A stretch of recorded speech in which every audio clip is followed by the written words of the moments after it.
Hey everybody, this is Rydo and we're back to video game news. Today is Monday, March 2nd, 2026. And yeah, I ran my macros and I think they're fine with the newest version of Firefox, with the exception of still running into the problem of Video Games Chronicle having this advertisement from 3 weeks ago be pinned to the top. So what I'm going to do here, under the category of news, I'm going to skip Easter eggs and final puzzle guides for Resident Evil 9, which definitely seems like it is just a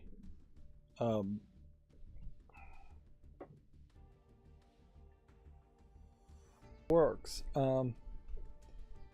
Hey everybody, this is Rydo and we're back to another live stream of video game news. Today is Tuesday, March 2nd. Today is Monday, March 2nd, 2026. You may or may not be seeing the first couple of minutes. Something weird was going on with my stream. You probably aren't, so we'll just start all over again. So yeah, I was saying my macros on the newest version of Firefox seem to be working, except for Video Games Chronicle, which has this ad that's breaking it. And it is also breaking it in the fact that it's adding these Easter eggs under the news section, where I just don't think this qualifies as being news. I mean, even the label here is a different color than the other stories. Does look like everything's streaming fine now. So what I'm gonna do is just kind of show you the backup way in which I open up all of these tabs, which is to use a thing called snap links and do that. Right click, draw a box, and then it is going to open up all of those tabs directly to the right of me. And as soon as I start doing that, I'm noticing that I'm running into some rendering issues again. Just crazy amounts of frame drops. What is causing the frame drops, I wonder?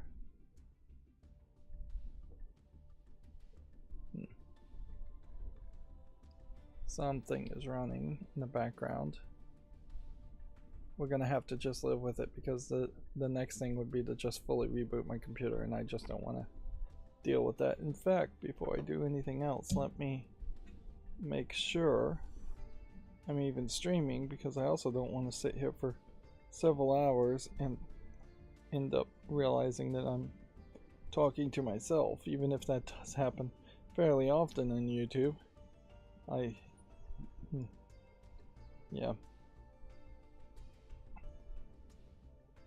Yeah, so with 30-second delay, am I where I need to be? Let's see. I think I am. Yeah, the stream is working. Good. That's all I needed to check.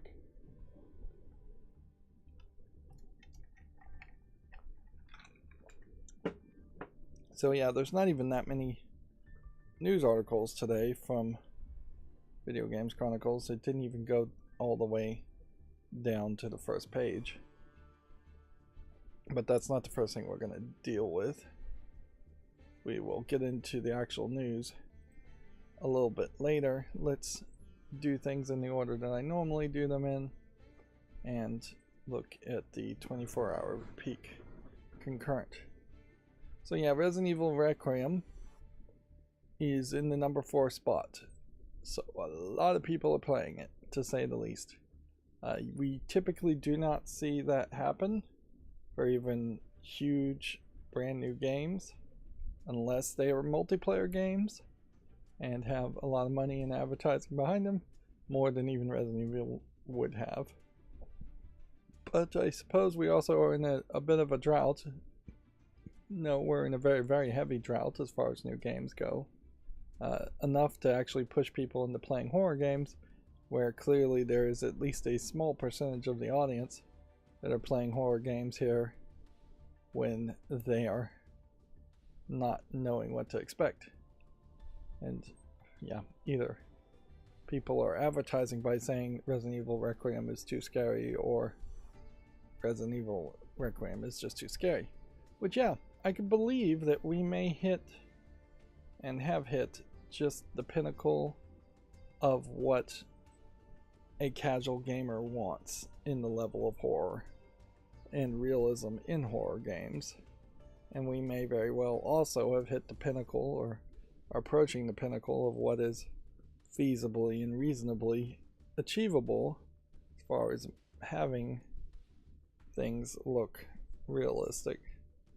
I suppose a good question is, when is the last time we've seen an animated CGI type show or movie, that, particularly a movie that would have had a lot more budget, that looked any better than a video game?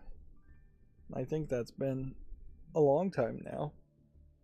Yeah, I'd say at least 5 years was the last time that CGI was capable of really generating anything more than a game really can generate. It's certainly diminishing returns for things like that. I guess Avatar, Fire and Ice. I think that's the latest Avatar movie. I think that's the one that still probably would be the comparison. I haven't actually seen that movie. I have been trying to watch more video game movies. I watched the Tekken movie. Could not pay attention to it, could not really care about it. It definitely felt like it was barely a Western style video game movie, and definitely felt way more in line with what you would have seen as a Japanese live action movie based on a Tekken fighting game. I bet there's not a ton of great story in Tekken anyways, just because it's a fighting game. But yeah, the fact that I couldn't even make it halfway speaks to a couple things, as far as a lot of these video game movies, particularly older ones, really suck, and there's nothing even to say in the fact that they suck. And my attention span is just really, really bad. And part of the thing here of trying to watch more movies is to try to build up my attention span more, so I will actually stick with things. Although, again, every time I sit down and even pretend to commit 2 hours to a movie, I am also not accomplishing something else. But I'm kind of okay with that, because I have been doing actually quite a lot, particularly fairly physical things. It has been wearing me out over the past couple of weeks. So yeah, I watched other movies, one called Ghost Punchers, which is silly, but there's really nothing to say there about it. We'll look at the most wishlisted games now, and probably watched several other things, movies, TV shows, and episodes of TV shows, trying to start to watch something, and I think they were all pretty much flops if I can't even remember them now. Yeah, I've been doing a lot of cleaning and decluttering, getting closer to a point where I'm gonna have less and less I can do, or less and less I can do in a fast manner, as far as that goes. And yeah, I got one area empty enough to start assembling a piece of furniture I've had for over a year. And yeah, and it's a nightmare to try to assemble this furniture, and any furniture really, just because of how heavy the pieces are and how ridiculous the assembly process is. Yeah, and in this case they made it particularly annoying in that you get to about halfway through building and assembling it, and if you start on one side, you're getting all the pieces in the order that you would use them, and then you get to the halfway point and the next piece it tells you to get and use is all the way on the other side of the box. So you have to pull out everything else and just find extra room for many pieces of wood. This is a kitchen hutch that I'm assembling, and as such it has a lot more smaller pieces of wood instead of just your standard 4 pieces plus another 5 shelves you might have in a bookshelf. Man, this is all going terribly. Just don't know what to do here. Like, I guess we have to try. Right. I'm gonna opt to restart. Oh, I could do that. I could, let's see, manage this extension and turn that off and see if that helps. If it is UI Vision that was using a ton of RAM, that would be helpful, and that might solve the problem, although it doesn't seem like it solved the problem. Let me reset the stats on OBS and see if maybe that would solve it. The next step to try and solve this would be to full-on reboot everything of Firefox, as all the tabs being open. And that's not something I would want to do. Yeah, that may very well be what needs to happen. On this kitchen hutch, I have some spare wheels, so I'm going to see if I can possibly put some wheels on it. Might have to put a lot of wheels on it, like 8 instead of 4 caster wheels. Normally you wouldn't have a kitchen hutch on wheels, and particularly this one is telling you to screw it into the wall, which that is typically how every single piece of furniture that's over a certain height tells you to assemble it these days, is to screw it into at least the wall anchors installed on the wall, if not screw it in directly to a stud. They literally just do not want to run any risk of it tipping and hurting anyone. This might have fixed it. Of course, it also says don't put a TV on it, which is interesting, to say the least. They don't want anybody complaining and demanding their busted TV be repaired. Although, even though it's a fairly large, and I got it specifically because it fit in a very tight measurements that I was looking for. It's fairly large, but it's not large enough that you would put a reasonably sized TV on it. You could probably put a 32-inch on it at most. Like, you really would be getting down closer to a 12-inch, 25-inch type monitor. Something that would be so light and so cheap anyways that you would feel fairly fine to put a TV on it.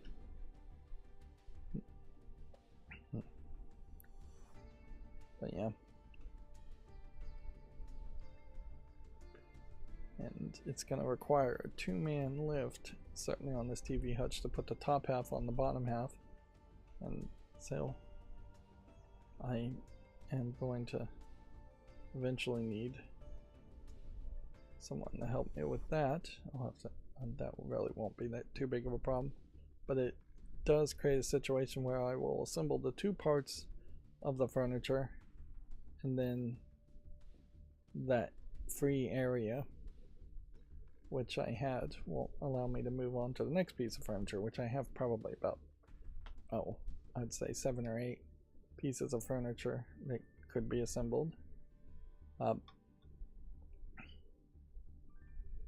That being said, it is also worth pointing out that just assembling this one piece of furniture is going to make an extra bit of trash, and I have been running into situations where I'm kind of maxing out the amount of trash I want to put out at any one time, although I could be putting it out on the extra day for pickup, and I certainly could bag more bags of trash, and yeah, not really anywhere close to maxing out the amount that the trash man would actually pick up, but yeah. Which I guess that's all a very long way of saying that I really haven't been playing too much video games. I did start playing Claire Redfield, Chris Redfield's sister, scenario second run, after beating Resident Evil 2 remake as Leon. You can't play Leon second run, and I'm just hoping that not that much changes in the second run for Claire Redfield. Otherwise you would have to literally start a new save file and play first run on Claire Redfield, which, yeah, almost feels like, what if you're going to do that, that would be a good time to do something like that after you'd bought all of the extras and unlocks. I definitely don't think I'm going to naturally unlock the extras and unlocks. On the second run with Claire Redfield, though, you start kind of in a different spot, almost doing the same game, it feels like, for the first hour, but just by starting in a different position and having different weapons, I think the game is a lot easier, and I have managed to get a lot further in really just 45 minutes on Claire Redfield's run than I was able to do on Leon's run, which is definitely giving me the feeling that the game is going to be more action-y and less horror focused. Although I have to fully admit, after beating Leon's run of Resident Evil 2 Remake, I really did learn that there was a lot of things I screwed up by missing a tutorial that does pop up at the very beginning, as far as holding the left bump to ready a knife to slice something or ready a grenade to throw something, which I don't think slicing the knives through zombies really works anywhere as good as it does in Resident Evil 4. I broke a knife and was only able to cut off the hand of like a zombie for the amount of slices I did, but it might be the case that boss fights and slicing with a knife then might be really useful. Also, an unbreakable knife unlock, I'm fairly certain exists, at which point slicing could just take forever, but it would still probably do a lot of damage while not wasting a lot of bullets, although it may not matter, but because by the time you get the unbreakable knife, you may also have a infinite ammo weapon of some sort that would solve that whole problem. Yeah, it was certainly a nightmare to get to the credits for the first run, because I played poorly, because I had no bullets, and because the game on normal was really not accommodating me for the fact that I was at the last boss battle and had no bullets. Now I'm still seeing a little bit of frame drops, but I think we may just have to live with it. Yeah, I have no idea what's going on. I want to blame Windows, because it seems like it always is Windows in these situations. But yeah, in this case it may just be Firefox, and yeah, it may be anything really. Man, a lot is happening on these past couple days in history as we've been scrolling down here. I question scrolling through all of this, since I do like showing it off, but it does also never really get read by me, so I'm not really commenting on it either. Do remember playing 1080 snowboarding.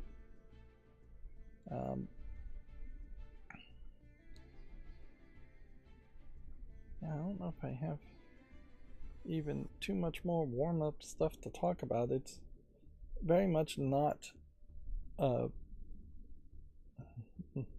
there's not much to say when you're assembling furniture, and I'm taking breaks between every single step of assembling the furniture, and sometimes in between even sub-steps of assembling the furniture, because it's just so exhausting. Over the weekend I ordered some more groceries, and I guess that was a thing.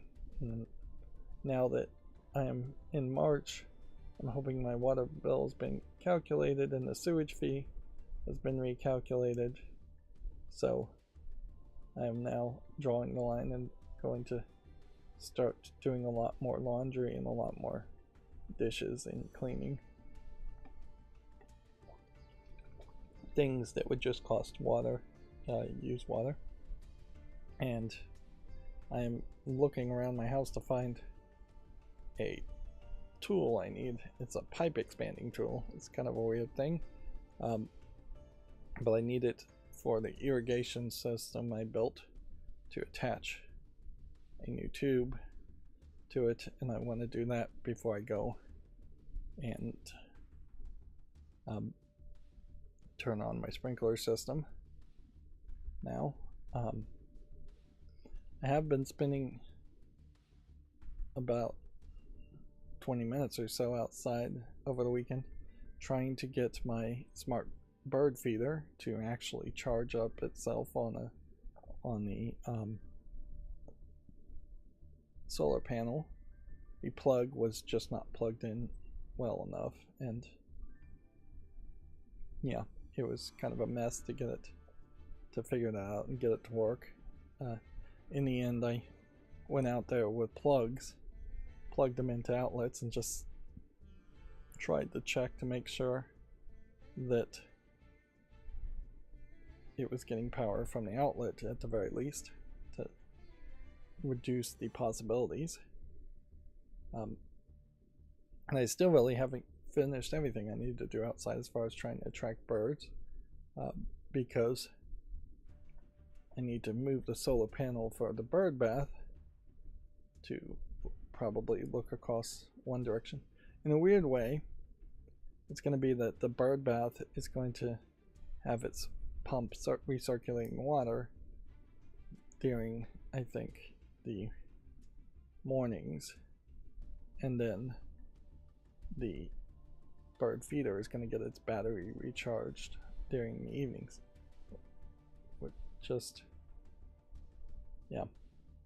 Which really I think will work fine. The difference between the bird bath is it doesn't have a battery in it.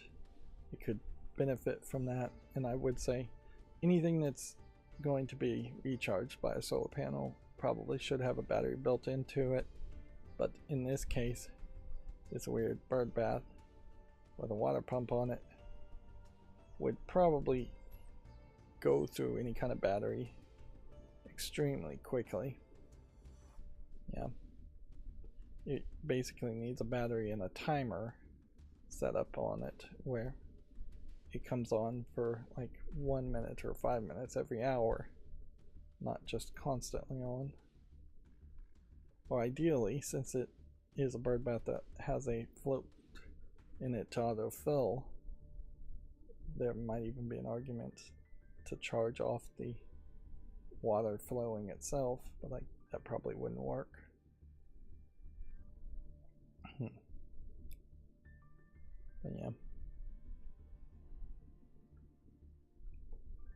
was another thing.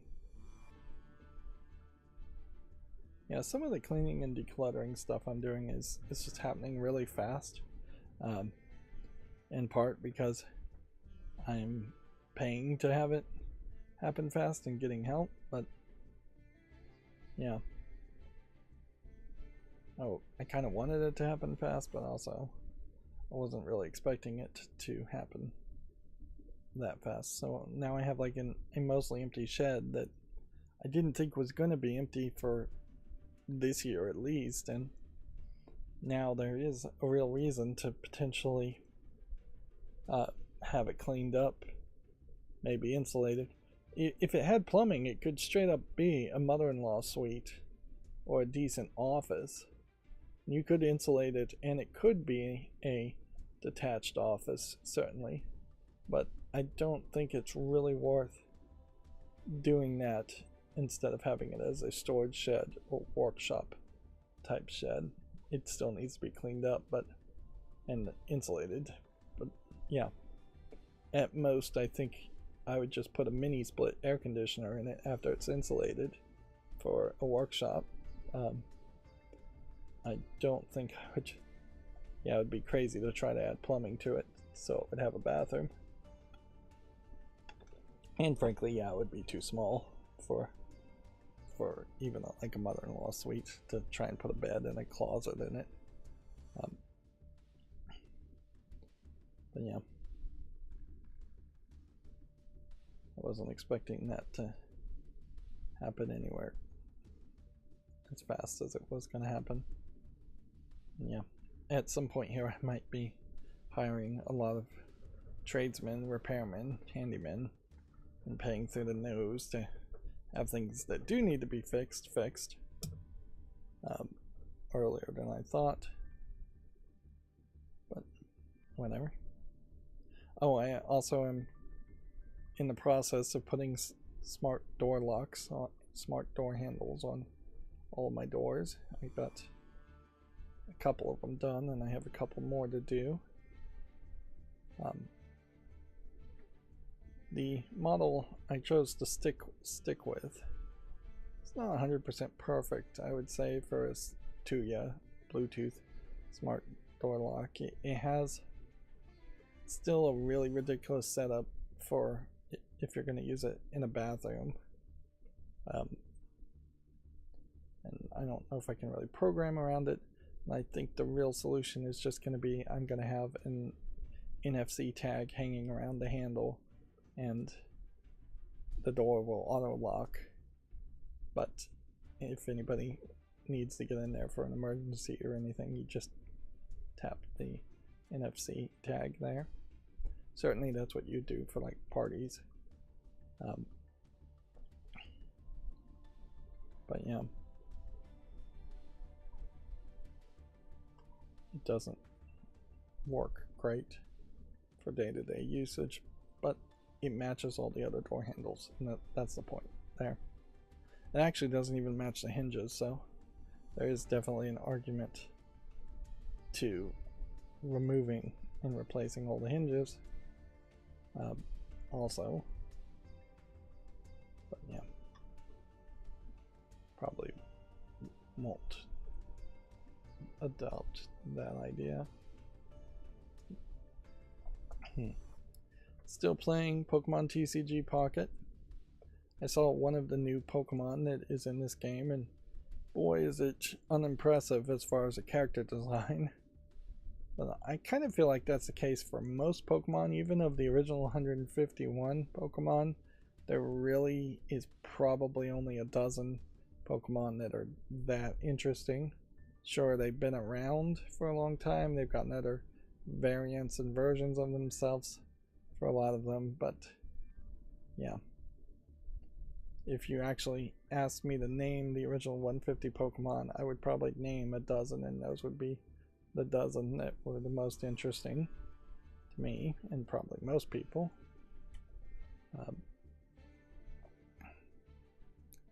And then yeah, I'm still playing Memento Mori.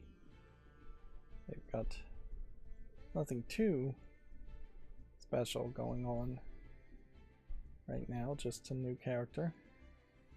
Regina or Regina, depending on how you pronounce it. Regina is the name that the Queen had, and that is how they pronounced it. But I think people in the United States would probably pronounce it Regina, and they didn't say it out loud in English, so I have no idea. And yeah, probably in the Japanese version is a completely different name.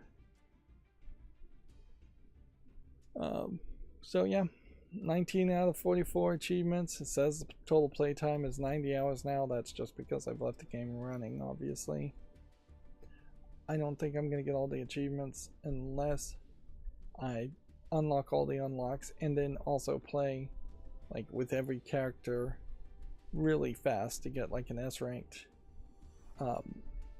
playthrough, which I don't know if you could even really do that and get all the achievements still, because there's also achievements for not using health kits, and there's also achievements for not opening the storage box. And if the unlocked unlimited bullet weapons are in the storage locks and not just pick up somewhere else throughout the game, then you still might have to play the game 5-6 times over to try and get all the achievements.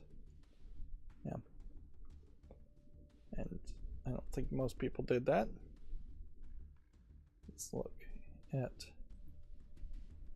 the reviews of Resident Evil Requiem and see how true the accusations of people giving negative reviews and asking for refunds because it's too scary. I think it's fairly fair to ask for a refund if you're under the 2-hour mark and you felt the game is too scary. And it's fairly fair for Steam to either to tell you to pound sand or more likely to just give you a refund. Because yeah, if you went to a movie and you were 20 minutes into a 2-hour movie and you found it too scary, they would give you probably tickets, coupons, not full refunds, but they might also just give you full refunds. Then again, though, if you sat through 2 hours of a 2-hour movie and then you asked for a refund, they probably are going to tell you to pound sand. So yeah,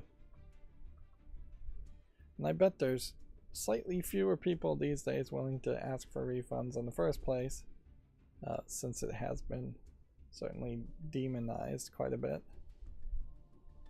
We can see the Steam Deck is not in the top sellers again. Steam Deck, I imagine, is out of stock again. I do believe also when it came back into stock, the price may have gone up. So, as another thing to think about, is that the cost of owning a Steam Deck may be a lot more, or even a little more. Eugenics 92% still, 31,000 reviews.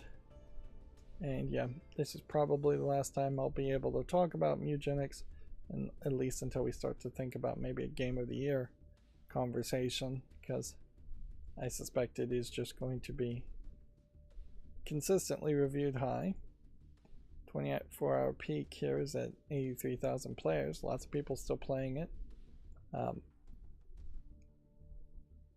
Whereas Resident Evil Requiem is slightly better at 95% positive, 39,938 reviews, with a 24-hour peak of nearly 200,000 more people playing that than Eugenics, which just probably goes to show how advertising works. And whereas Eugenics had almost no advertising.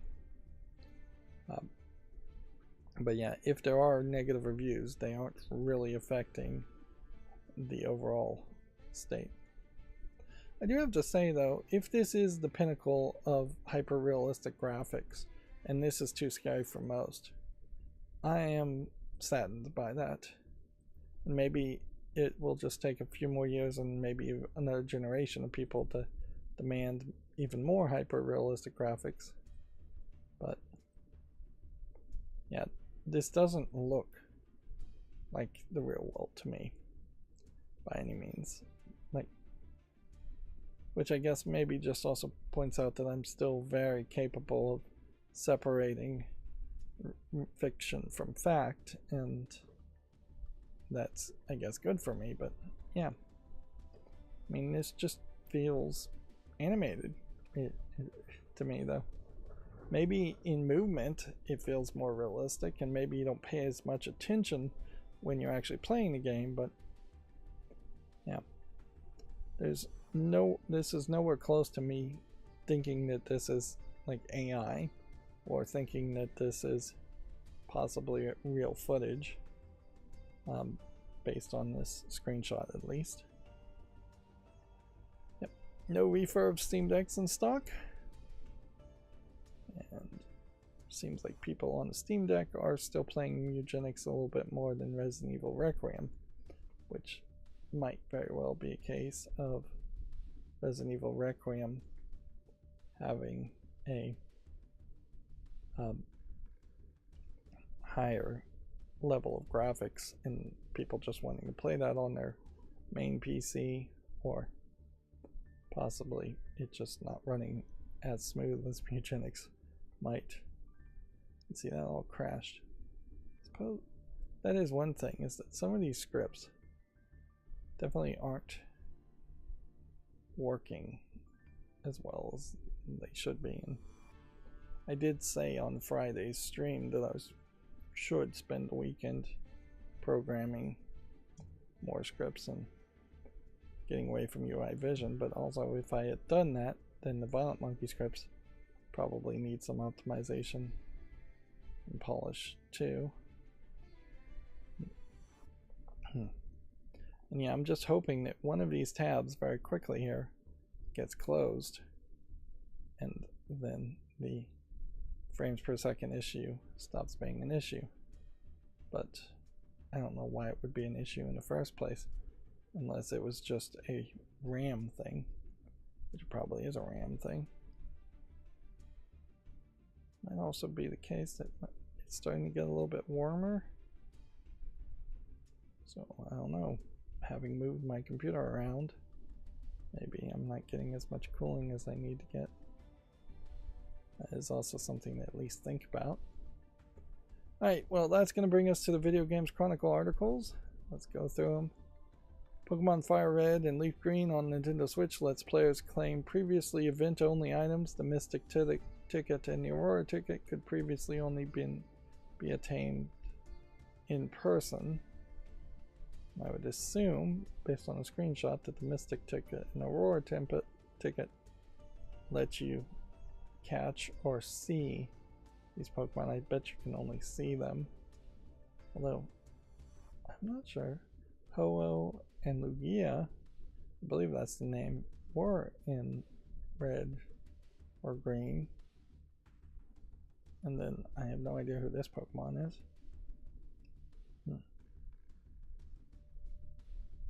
Events were very limited at the time. They didn't reach all regions.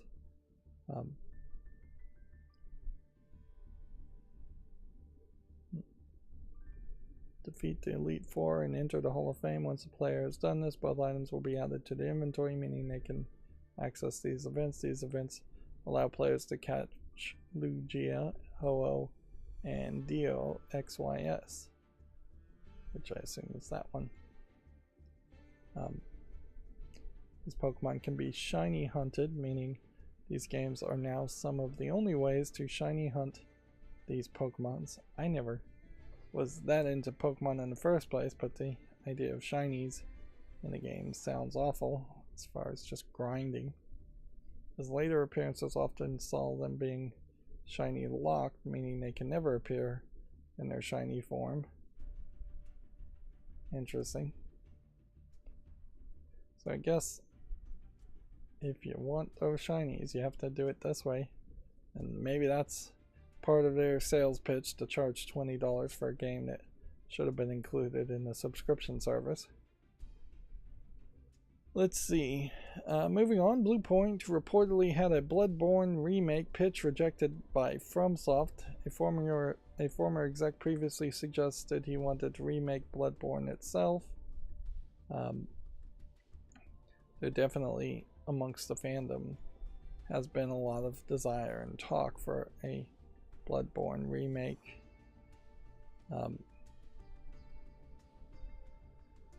No. Take that back. I was thinking of Demon Souls. There's been a lot of talk and fandom wanting a Demon Souls remake. Bloodborne getting a remake is too early and probably unnecessary, and so I'm not surprised that it got rejected.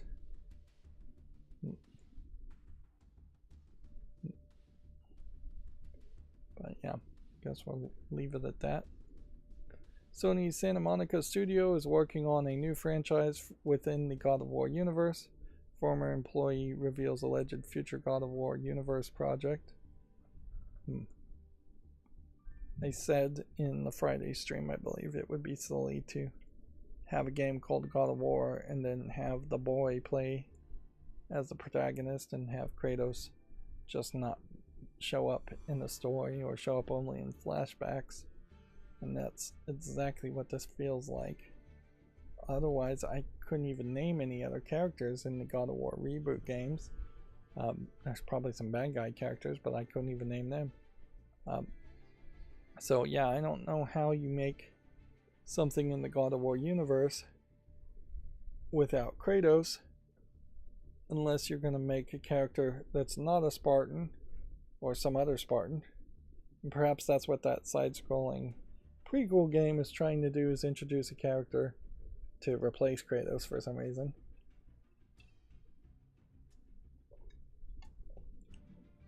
Yeah, I just don't know what you could really do. The thing that comes to mind for me, if you're going to make something in the God of War universe, is you've got to have probably some kind of Asian character that is far away from where Kratos would have been, fighting a bunch of Asian gods. And I don't know how that's going to feel anything connected to the God of War universe. You could bring back like pre-Greek gods, Mesopotamian gods, Egyptian gods, things like that, and maybe that would make some sense, but I don't know what else you can really do there.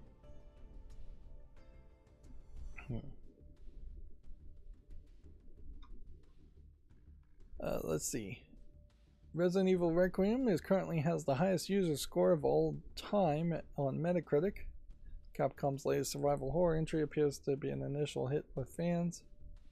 So, an average score from critics of 88, with a per platform score fluctuating from 88 to 92. User score is 10 out of 10, I guess. Nope, it's 9.5 out of 10, making it the highest user score on the entire platform. Although OpenCritic, which I don't think people even really talk about, and Metacritic, which people barely talk about, have really shown that they've not been very useful or good as sources. It is really just mainstream video game journalists that look at meta scores, because they're getting treated differently by having critic reviews separate from user reviews. But yeah. The thing to look here and probably take from this more than anything is Resident Evil Requiem obviously is a good game that's being treated well, but then users are actively trolling the leaderboard with Disney's Cory in the House in the number 4 spot, which then makes every other review here questionable. So yeah, I just don't know if Gran Turismo 4, for instance, is actually a good game, or if it's another troll. But yeah, you can see Chrono Trigger is in the 10th spot.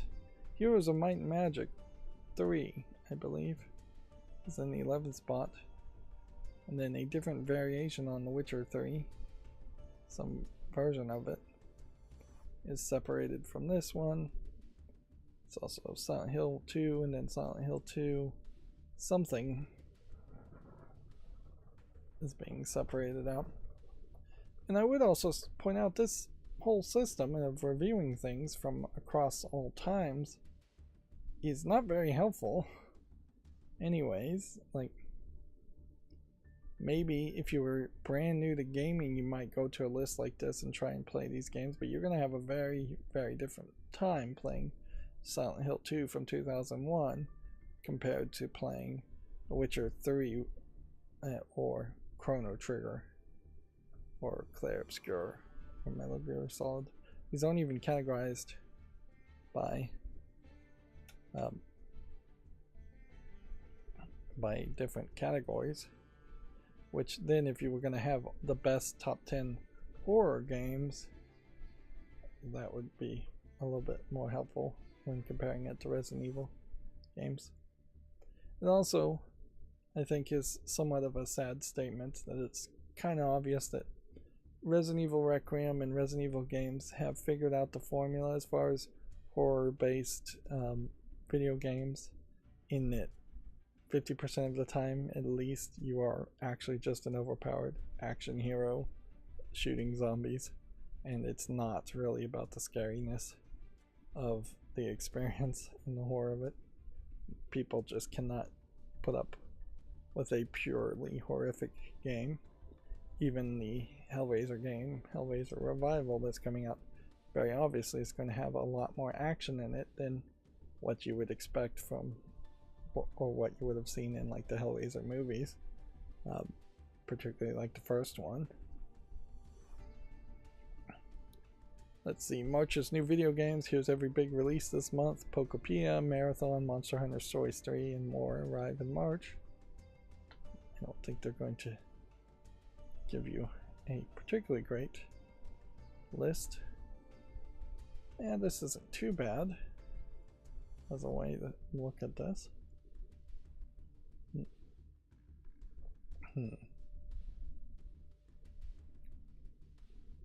Life is Strange Reunion is going to come out seemingly to very, very little advertisement, which makes me think this is probably them just trying to wrap up the Life is Strange series of games before the company lays off everybody and shutters itself. That is just my speculation, but that would be my guess as far as what's going to happen. It'll be interesting to see if Fatal Frame 2 Crimson Butterfly Remake can get any following. If I was in charge, I would definitely have delayed that, just based on the massive amount of success that Resident Evil Requiem has had. Either I would have delayed it or I would have rushed it out before Resident Evil Requiem by at least a month. Let's see. Moving on. Again, this is Video Games Chronicles, so they talk too much about Pokemon.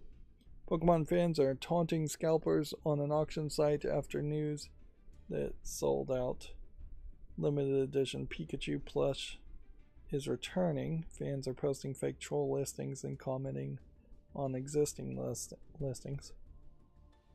Overall, I saw this Pikachu, this kind of pixely Pikachu design, and I just think it's awful, and I don't know why it's so desaturated in the picture listings here, but yeah, just the pixeliness of it makes it a very unattractive Pikachu. You've got a big seam right down the center, which I feel like you definitely could have done better by having a seam across the top if you have to have a seam that way at all. Yeah. And yeah, I guess that's all I have to say about that. Let's see. There's a headline here. Entry-level PCs costing less than $500 will disappear by 2028. A research firm predicts users are also more likely to stick with older hardware, raising concerns over security vulnerabilities. Yeah. You never know where inflation and possibly deflation, I wouldn't bet on any deflation, might hit, but I think in general that's what we're discussing here, is that $500 PCs are going to disappear just because things are going to get more expensive. It's not going to be a case that a $500 PC is going to become more capable by much, and we almost certainly will still see people selling laptops and PCs that are just absolute garbage and run horribly. It would be nice if a lot of the scammers and low quality product makers out there did go out of business, but I bet they won't. But yeah, it's, in my opinion, probably been 5 to 10 years since it was realistic that you were going to spend $500 on any kind of PC and get your money's worth anyways, unless you're buying something with like no hard drive or no RAM or no CPU and you're just bringing your own hardware, which even if you're doing that, that's still going to be you putting old hardware into a new shell and not very good. But yeah, I probably would have told you 5 years ago to spend at least $1,000 on a computer, and today I would say, yeah, you're definitely going to spend at least $1,000 on a new computer if you want it to actually be capable of playing games in a nice way. Even the Valve machine, which might be a little bit cheaper, my guess is it is going to be somewhere between $800 and $999.99 when it comes out, if not more. Could be $1,200, could be $1,400. I think the new line to cross might be $1,500 to start. I think the Valve's machine, Steam machine, will also probably have some kind of like cheap option that will not be realistic and not be the one you want to take, and the good starting option for the Steam machine may very well be $1,000 or more. That's a lot of money, certainly. But yeah, I don't see it changing too much. The best thing that possibly could happen is that the AI boom would collapse. People would stop fulfilling, people would start canceling the orders for RAM that they bought years ago for years in the future, and then there potentially would be a return to normality as far as the inventory of RAM. But that would only solve one of the major problems. We'd also need probably a slightly more peaceful world and a lot less tariffs, and tariffs popping up and disappearing and changing in the United States particularly, which even if you don't live in the United States and you're not a US citizen, the large amount of people who are in the US who buy things are very often establishing a baseline of what things cost around the world. Moving on, Starfield on PS5 release date has been confirmed by a reliable insider. I don't know why you would hit quote, why you type quote confirmed when it literally has not been confirmed. Like, you're literally using the wrong word here, and you know you are, so you're putting it in quotes so you don't get sued. But yeah, the rumor, which is what it should have said, is it's coming out on April 7th, and we'll leave it at that. Nintendo announces an Indie World Showcase for this week. Nintendo does seem to be perhaps ramping up announcements, but it still is very much the case that a lot of times when Nintendo does make an announcement, there isn't much that actually gets announced. And then Nacon has delayed a game showcase after filing for insolvency. Quote, we're choosing to focus our resources, end quote, the French publishers in economic trouble.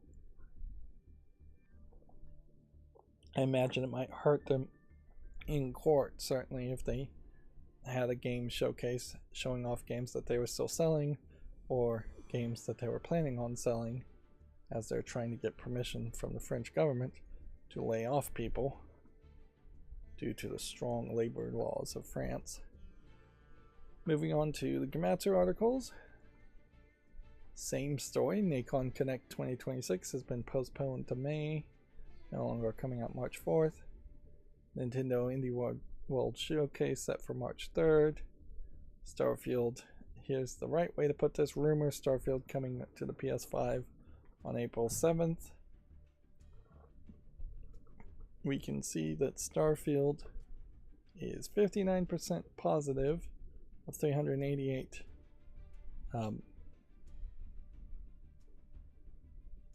user reviews, and so there's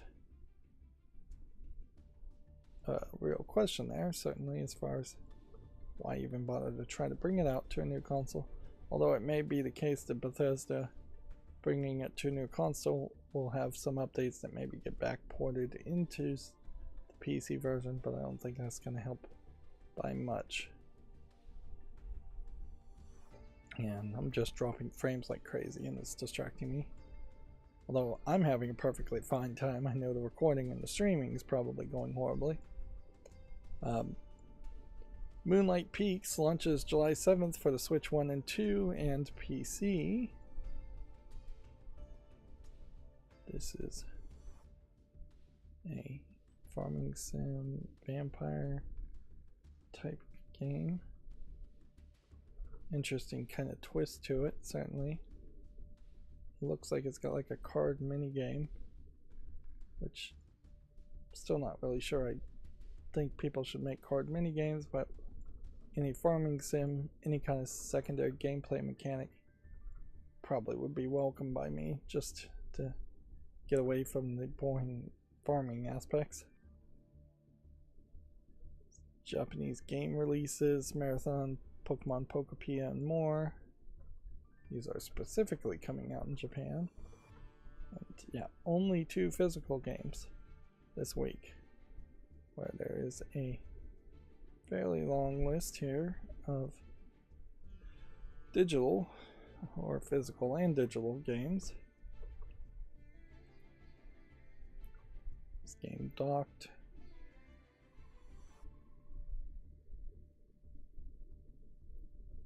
I guess I'm going to put this on the follow list. It says the encoder is overloading, is what OBS says. I don't know why.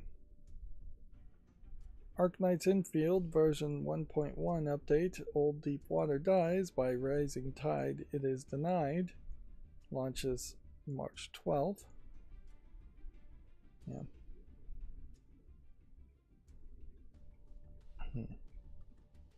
Yeah, there's nothing more to say there.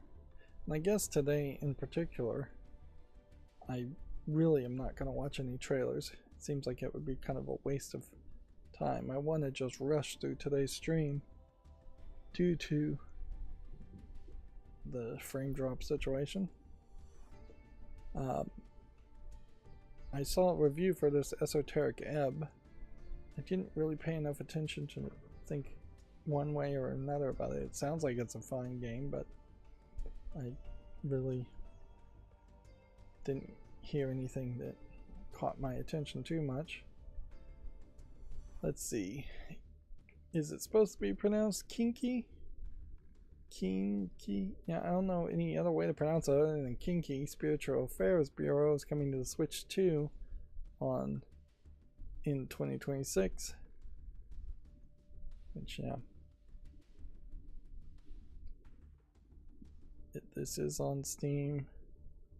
It's rated very positively, even though it really doesn't look like a kind of game I really would want to play. Guess I'll just toss it on the wish list anyways, just in case I change my mind about that. Let's see. Bloomberg says Bluepoint Games pitched a Bloodborne remake but was turned down. Not surprising here. Almost all the stories are the same as what we covered from Video Games Chronicles.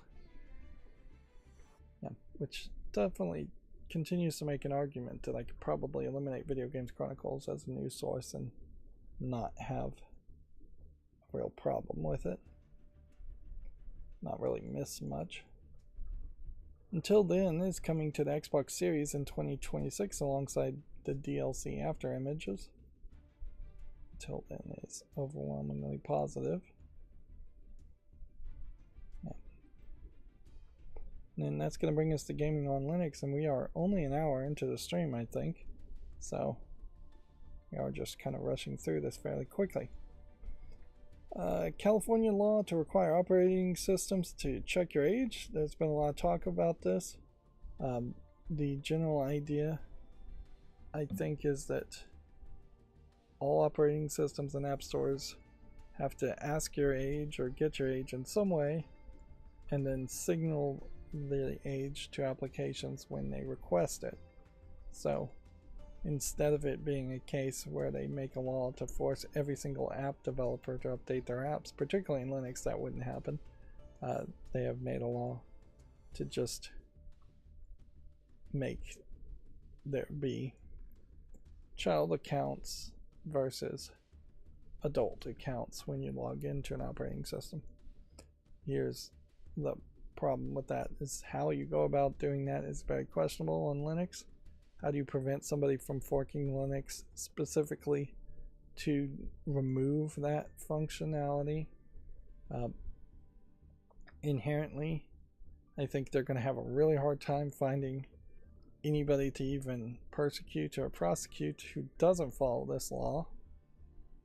I get the general idea of it, and it's not really a terrible thought that when you create an account, there probably should be more APIs to lock down child accounts. But it certainly is coming from the idea of an iPhone or an Android phone, and even Android phones and kids' accounts are fairly weak as a concept. Linux was first founded a long time ago, far before they were thinking kids would be ever allowed to have their own separate accounts or even use Linux or Android or anything. But yeah, very few Linux apps I imagine would ever request an age, and I imagine it's almost all going to be Chromium and other web browsers that will just request the age from the account user and then pass that information to certain websites where they're requesting information about the age of the user. There's no way Linux is going to have a solid system where it can verify that the person actually using it is the age that they claim to be. Yep. And the only way you'd really get around this is you'd have to basically put in some kind of biomedical data into a database. Eye retina scans, fingerprints, thumb, palm vein scans, something like that. Even a biochip probably is too easy to cheat. And that data is going to have to be stored in some kind of like government tracking database. And it's going to have to connect to that database over the internet to verify someone's age. That's the only way you could really do that, and people definitely don't want that to happen in the United States. They can't even agree on a national ID card system, which would be the second best way to set it up too, is to just have ID cards handed to every citizen. And that's still not particularly great because it's pretty easy to steal a card off somebody. It's harder to steal somebody's fingerprints. But yeah,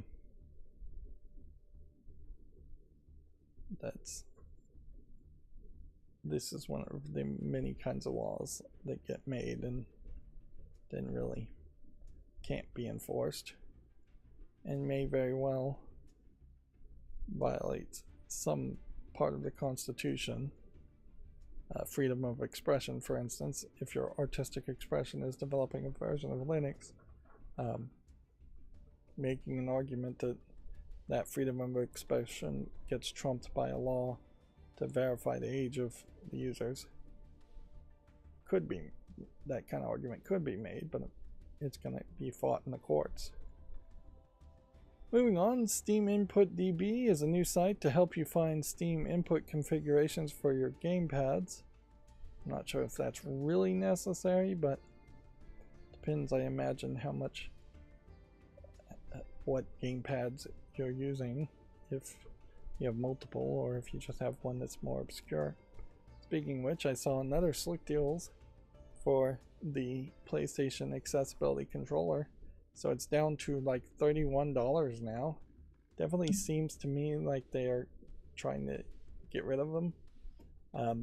It would be, I suppose, interesting and a small possibility that they're replacing it with like a better version or an updated version. But I imagine they are just trying to get rid of them and abandon them, basically. And it's still the case that even at $31, I just don't feel like starting a new project where I get one of those and then try and hack it so it could be customized without plugging it into PS5, which that would be difficult to do, I imagine. Probably impossible to do. Yep. So we do have the Steam Deck OLED getting a price increase across Japan, South Korea, and Taiwan. So price went up somewhere, at least. Maybe that was the news I saw before about a price increase. Wasn't really paying attention when I saw the OLEDs come back in stock for that brief second. The Dream with 2 M's emulator for LucasArts, Lucasfilm, and Lucas Learning Games version 4.0 is out. I wonder what specific games they're talking about there. They're probably not talking the early scum LucasArts games like Indiana Jones Fate of Atlantis, Star Wars Episode 1 Racer, Star Wars X-Wing and TIE Fighter, Star Wars Jedi Knights, Dark Forces 2, Indiana Jones and the Temple of Doom, Day of the Tentacle, Full Throttle, Maniac Mansion, and many more. Well, that is interesting. It is some of the old scum point-and-click games. So I don't know why you would specifically have a spin-off game that is exclusively targeting LucasArts, Lucasfilms, and Lucas Learning Games. Yeah, some of these games I imagine are not playable using the SCUM emulator, and that would make sense for those games. Yeah, this is an odd way to make it an emulator. It kind of makes some sense that the same companies may have been making the same games, so there might be some small similarities between the code, but I would imagine there is a pretty large difference between Indiana Jones and the Temple of Doom and Star Wars Episode 1 Racer. It's not currently open source, but the developer says they plan to open source some of it eventually, which is also weird, to say the least, for an emulator. Steam survey for February shows a big swing to simplified Chinese. So I imagine that might just be that there is more Chinese players coming back to Steam this month, particularly I imagine because of the Lunar New Year. They got their red envelopes of cash for good luck and then spent a bunch of it buying video games. That would be my guess. English was down 14.74%, and Chinese, simplified Chinese, was up 30.74%. Linux distros has SteamOS at the top, with CachyOS now beating Bakelite by quite a bit, and Linux Mint beating Bakelite. I still think for technical reasons I'd recommend Bakelite. Cachy is perhaps gonna, after you tweak it quite a bit, give you a faster performance experience, but Bakelite is going to keep you safe and secure and not let you accidentally tweak something to the point where you can't boot into the operating system. So I think for your average user Bakelite is it, where CachyOS is the experiment. I still would not recommend Linux Mint or a more generic Arch Linux. And at some point, if they come out with a proper installer, it'll just be SteamOS that I recommend over Bakelite. Bakelite is trying to be the closest thing to look like SteamOS also, where some of these other ones are not really trying.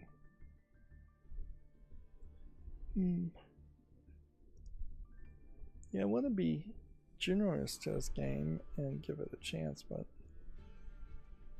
I really don't see anything there interesting, and I don't know why it's open. Anyways, Proton Experimental gets improvements for Vermintide 2 and more controller support for launchers. Valve released an update for Proton Experimental for February 27th. Okay. Yeah. Still working on several games. Get them running as best as possible. Naughty Gnomes is out. And that looks like that would bring us to the GameDeveloper.com articles, but that's not what we have next. It looks like old and Steam games are going to be next. So before I do that, let's take a short break, even though it's only been an hour, and see what we can, and then we'll be back in a few minutes. So yeah, be right back.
Okay, I'm back.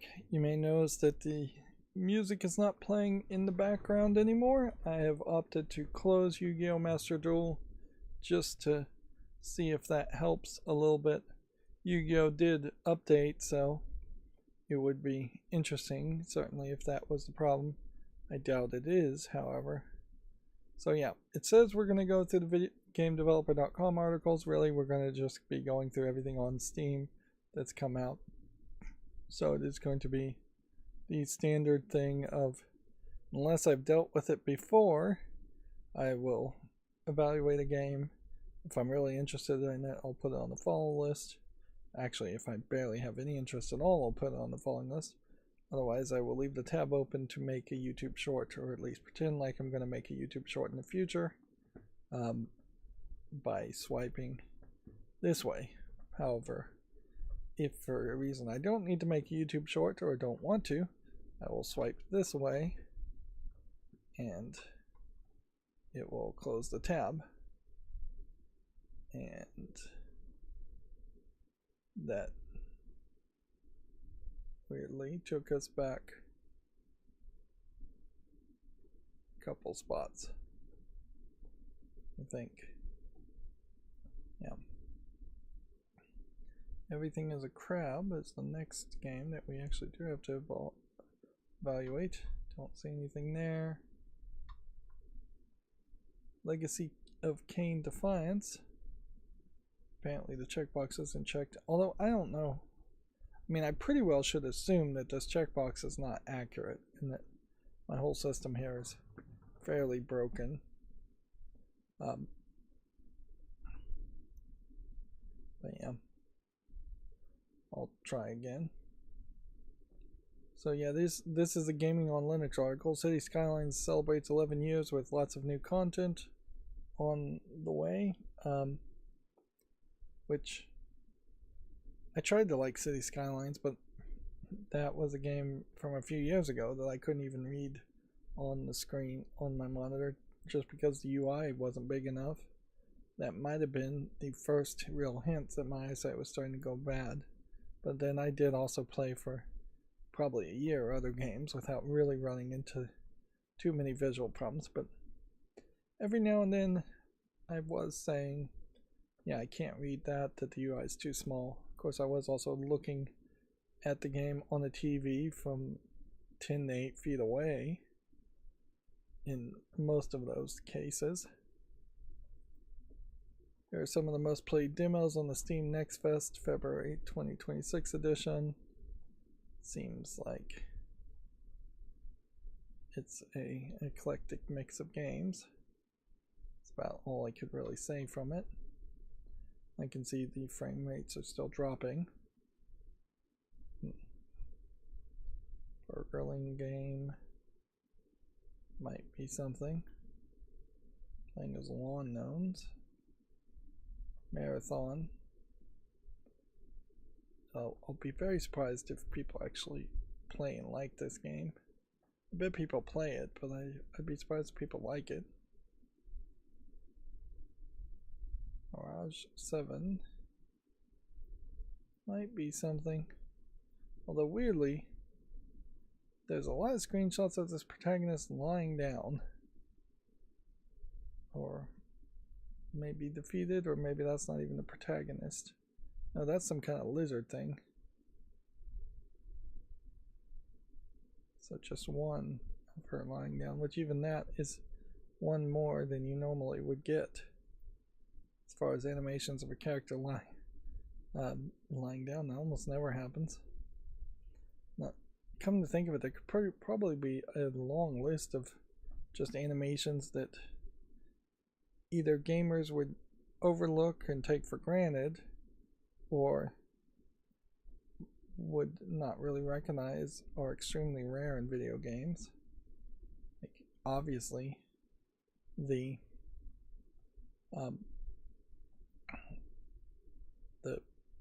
sitting on a toilet animation, the taking a shower animations, things like that, bathroom activities are going to be very rarely animated.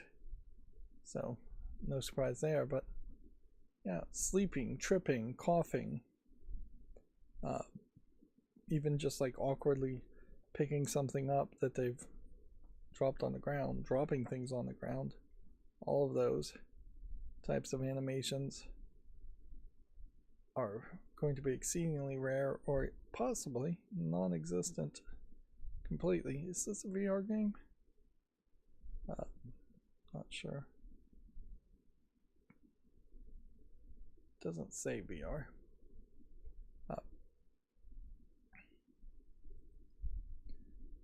Yeah, City Skylines 2, you can see, is very mixed reviewed. Maybe doing a little bit better in the last 30 days, but still doing pretty poorly. Yeah.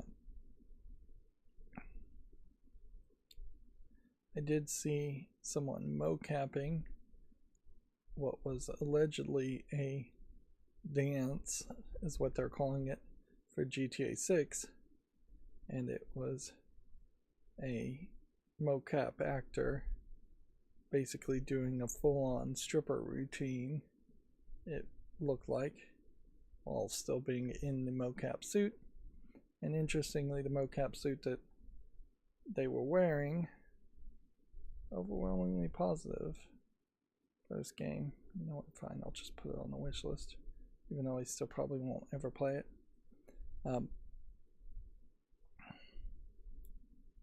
But yeah, the mocap suit didn't have any like white balls to capture images from.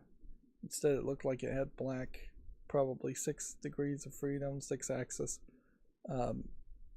gyroscope type devices on her, and not really a lot of them either. So yeah, I don't know if it is just a case that camera work can now do most of what you need done, and you don't need the white balls on that mocap suit anywhere as much as you once did. Probably the case. I wouldn't even be surprised if maybe the devices I was seeing are just input devices, or end point devices, or is what I meant to say, in that there might be something in the wires, like in the threads of the mocap suit itself. Yeah. So here's a GameDeveloper.com article. There's a report that Bluepoint is shuttered after pitching Bloodborne remake and other PlayStation spin-offs. I think you're probably jumping to a conclusion here that the two things are connected. It might very well be that they made all these pitches, but they were shuttered for a completely different reason. But it would certainly be logical that they were desperately trying to get more work, and they couldn't get anybody to give them more work, so Sony shuttered them. Yeah.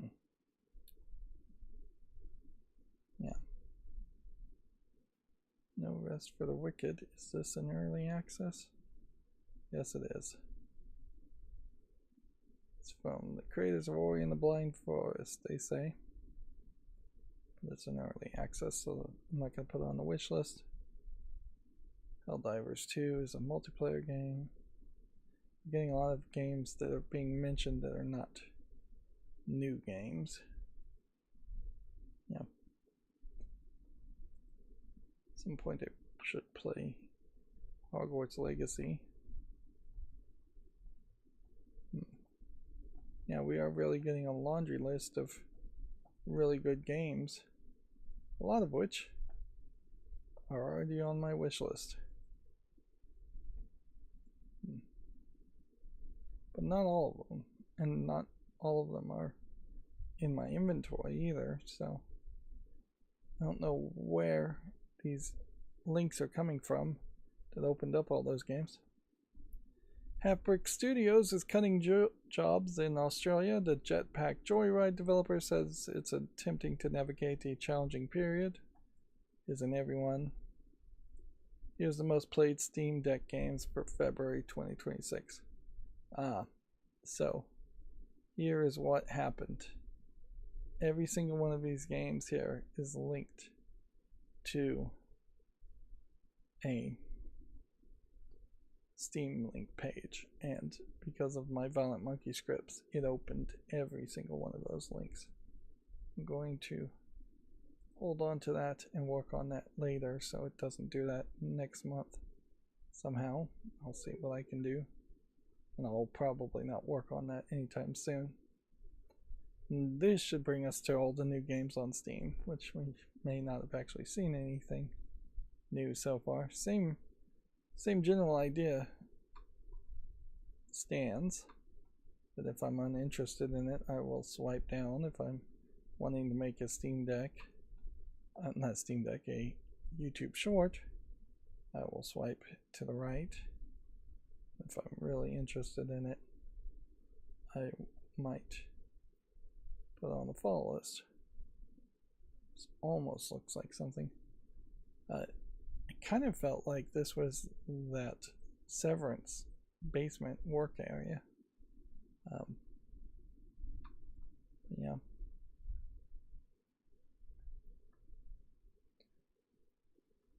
The latest season of Severance, not to spoil something that I could fairly easily spoil since it's been out so long.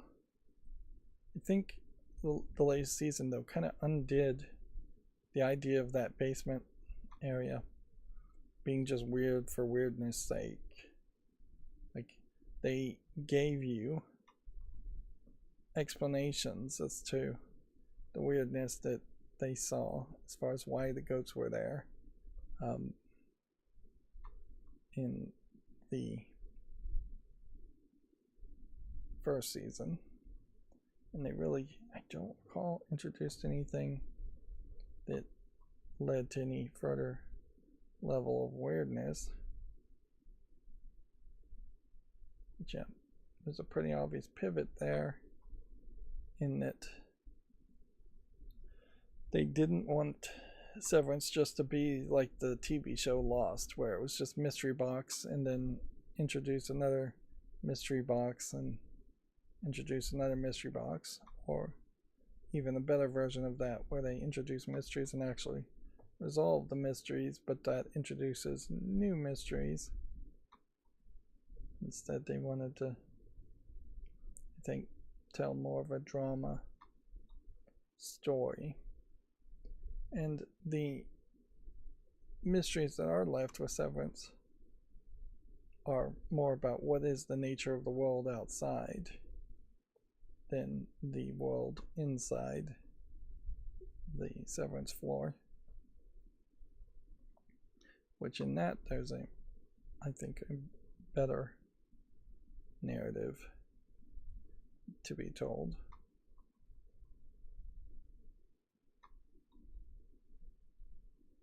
Yeah.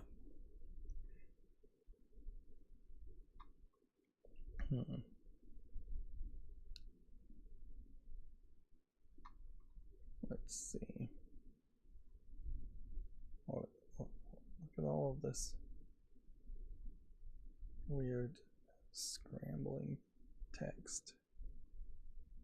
Yeah, I'm still not gonna give that a YouTube short, but the idea of a encoded message you have to decode that is handwritten does have that Zodiac killer type vibe. That is perhaps a third gameplay mechanic, maybe even a secondary gameplay mechanic you could have in a game, but then you probably would need to tell a Heavy Rain style story in video game form to wrap around that gameplay mechanic. And I have to admit that even if I'm the only one that appreciates it, I definitely appreciate having Yu-Gi-Oh! Master Duel play its music in the background. It is too much unwanted random noise in my house otherwise. Air conditioners, ceiling fans, people outside making noise with their cars or just making noise in general. ice machines potentially 2 rooms away, still loud enough to make noise. So I just need some backing music to drown it all out. I do think we might be in a slightly better position now with Yu-Gi-Oh! Out of the picture, but it may also be that we just closed enough tabs on Firefox to solve the problem too. It may very well have just been a RAM issue, which is more evidence that I need to try and get back to focusing on building my new PC. Yeah, I haven't gotten to that point, but there is going to be a point where, now that I think about it just right now, I am going to say to myself, yeah, I can't go much further until I do finish building the PC. Otherwise, I am going to just have a half-built PC taking up room in my house, making it impossible to go any further as far as cleaning and decluttering. Yeah, the only other solution other than building a PC would be to throw it all in boxes and deal with it later, and that's not a good solution by any means.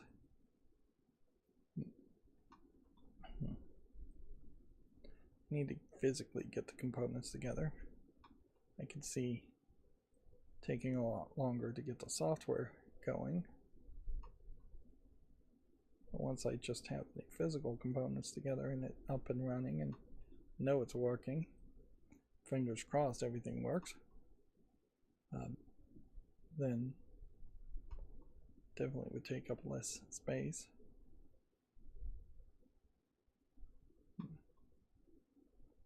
Yeah.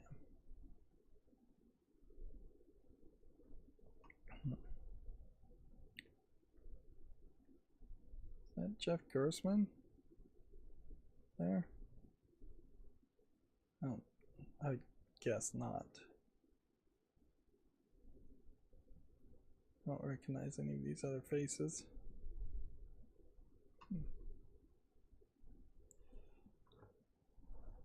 I haven't heard anything from Jeff Gersman in probably 6 months, and yeah, people just kind of disappear. They continue to do their own little YouTube stream sites, like Nextlander too. I haven't heard anything from them either. But yeah, unless they get enough money to pay for advertising and decide not to be independent, they tend to disappear. Although a big problem, I think, is also just I am not ever actively seeking new YouTube channels to subscribe to, and it's just really hard to find new YouTube channels to subscribe to. So there is probably lots and lots of people that I should be following, and I just don't inherently have people ask me about what have I seen this person, do I know this person, and I'm like, no, I don't. I like it. Most of what I look at on YouTube is not even video game related, but I think it is also fairly commonplace that one person's subscription feed is very different from another's.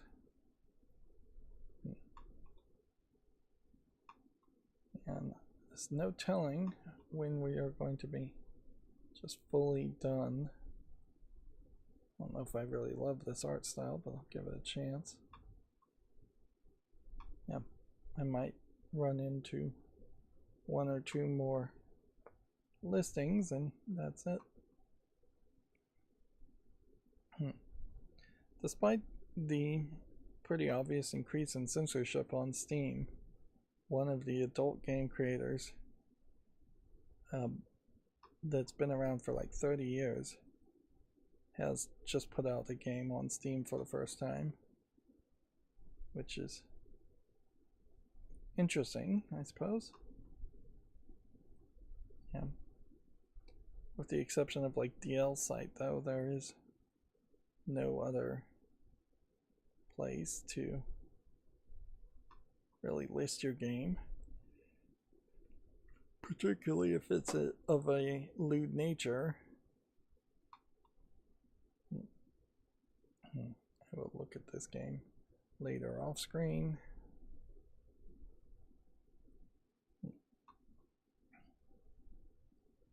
So yeah, the censorship issues, which I don't think are exclusively just things being forced on to Valve, have not been bad enough to push people to try other sites or leave Steam.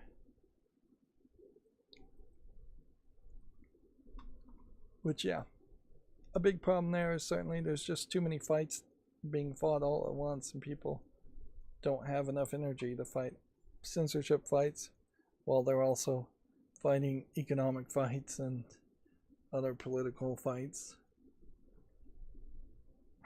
Interesting game, but it's already mixed. I'm still going to leave it on the polish since there's only 13 user reviews. But yeah, people are just tired and not good at organizing or sticking to any kind of boycotts or anything like that.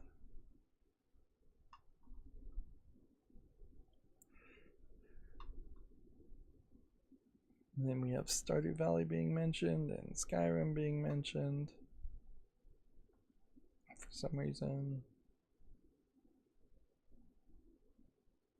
Yeah.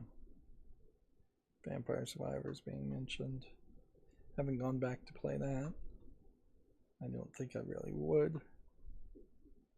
One of the things I guess there would be, it would come down to just me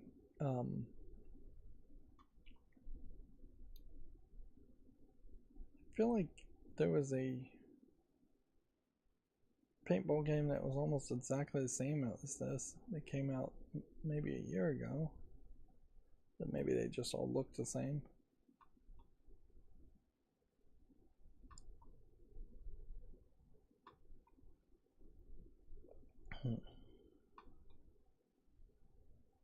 Yeah, lost my train of thought there, whatever I was talking about. Warframe is too online focused. Peak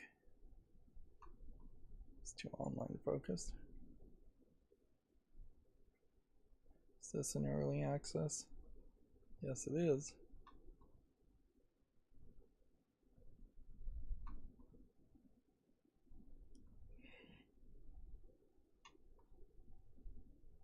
Again, we're probably getting tabs open based on that long list of most played games on the Steam Deck. Yeah.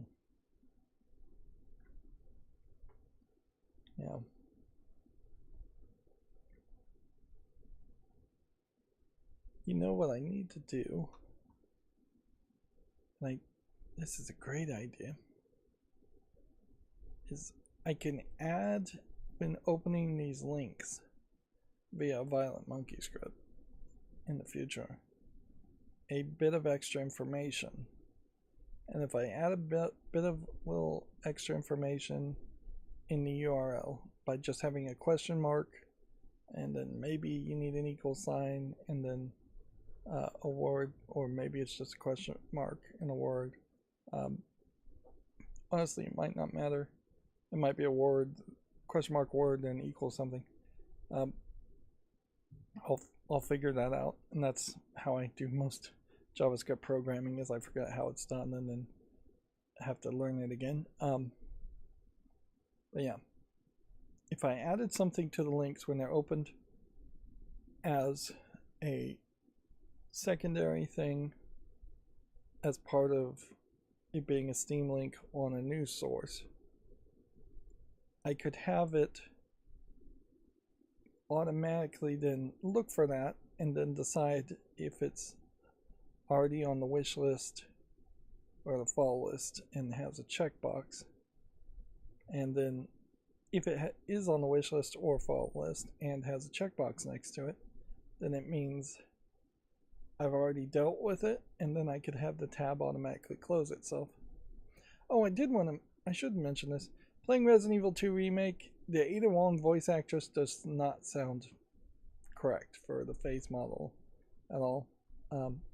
She just doesn't sound Asian. I don't know how to say it any other way. The voice actor sounds like it's just some blonde Valley Girl American type thing. It's not that terrible as I'm describing it, but there's just not a hint of Asian ancestry in the voice, and yeah, I'm not looking for them to be mispronouncing the letter R or anything like that, and doing a horrible stereotypical voice, but I would expect someone who clearly is Asian to sound somewhat like an Asian character. And I would definitely say the voice actress in Resident Evil 2 for Ada Wong just does not feel like the voice actress of Ada Wong in Resident Evil 4, the original Resident Evil 4. I don't know who voiced her in the remake here. And I'm going through all these remakes of Resident Evil and just playing Resident Evil like crazy. And the very first episode of Resident Evil 2 Remake got age restricted, certainly because of guns and scariness, and blood and gore. Yeah, particularly that first tutorial section has some gore and dismemberment in it. But yeah, I've almost completely forgotten about going back and playing Red Alert. Yeah, Command and Conquer and Red Alert 2, and that series of games I kind of started, although that's fine. Playing all these Resident Evil games may take up the entirety of a year just to get through all of them, for the amount I'm going to end up playing them all. Yeah. Alright, and then this normally would be the follow list cleanup, but it isn't. So the macros kind of worked, kind of didn't. Things got opened. Certainly, I think the things that needed to be opened got opened. This is interesting. In the last 30 days, Diablo 4 has made it to 75% positive, whereas overall it's at 69% positive. So it's trending upward. Interesting. Overwatch, which was Overwatch Season 2, I mean, not Season 2, it was Overwatch 2, and they changed the name, is up to 58% positivity from 28% overall by changing their name back to Overwatch. But still, I don't feel like there's a lot of chance that people are going to come back and give it a try. And, well, 72,000 people are playing right now, so I guess I'm wrong about that. Disney Dreamlight Valley is still very positive. I'm not sure when the last update happened there. February 18th was asking about feedback. And then February 11th was the Puppy Love update. So, hasn't been that long since there's been an update. Although, for what is effectively a mobile game with in-app purchases, it really should be updating every month at minimum, probably every couple of weeks. Dead by Daylight. I imagine that is just another thing that is played on Steam quite a bit. We'll scroll quickly through this. This is update 1.0.9. This is update 1.4.2. This is update 2.2.2. The idea here is if they're past the version 1, there should be a thought about them having enough reviews by now.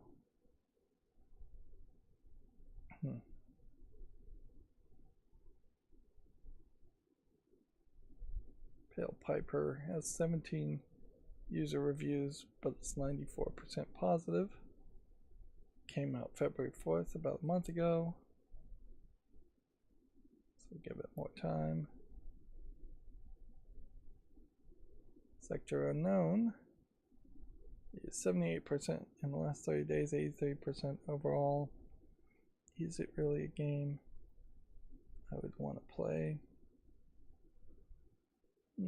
Well, I don't really have to determine that. I'll just say that it passes my rules of having it needing at least 30 user reviews and being mostly positive in their reviews, which mostly positive usually is 70% or higher.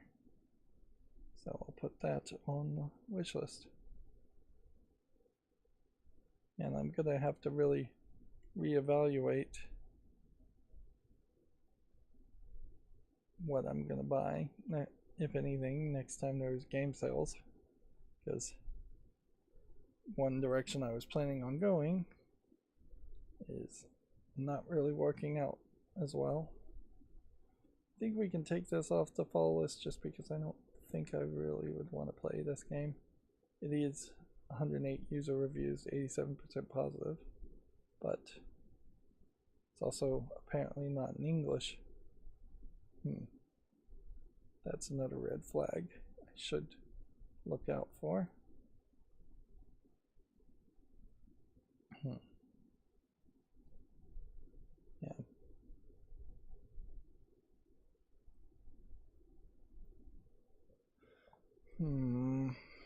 Is this a game I want to play? I don't think so.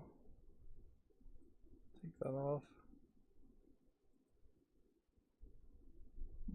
Marvel Rivals. And then Fallout 76 is mixed review, doing worse in the last 30 days. 66% compared to 74%. It still doesn't feel like we went through that many new games on Steam. There might be something further broken with this system, or it might just be the case that there just are fewer games coming out on Steam. We did see several new games, but yeah, over the weekends I would have wanted to see a few more than that, and over the weekends in general you don't get a lot more games. Right, so it does seem to me like the streaming problem was fixed when I closed either enough tabs to free up RAM, or I closed enough tabs, or I closed Yu-Gi-Oh! Master Duel. So, yeah, sorry for the problems there. That's going to be it for the stream, a really short one. I don't know particularly why, probably just because there wasn't too much to say. As always, I ask you to like, share, subscribe, comment, and keep on watching. Thanks.